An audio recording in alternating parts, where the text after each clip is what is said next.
In this video, we'll discuss basic calculations of square roots. Let's try and find the square root of 0.04. Now, if you don't want to use your calculator, you can rewrite 0.04 as 4 over 100. What you can do, because it's division, and you would learn this in later grades, is I can say the square root of 4 divided by the square root of 100. So because it's division on the inside, I can take the square root and divide it into two parts. So I can take the numerator and take the square root of that and the square root of the denominator separately. But that only applies to division and multiplication.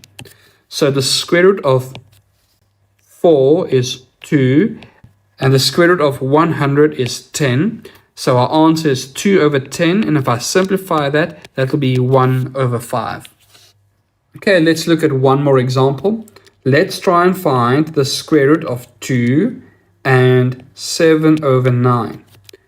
Now we notice that this is a mixed number, and the best process now is to take the mixed fraction and write it as an improper fraction. And I hope you have learned this already. So it will be 2 times 9 plus 7. So 2 times 9 is 18 plus 7 is 25 over 9. And now we have a similar situation as before. Because we have division on the inside, we can take the square root and split it up into two parts. So it will be the square root of 25 divided by the square root of 9. The square root of 25 is 5, and the square root of 9 is 3. So the answer is 5 over 3, or we can say 1 and 2/3.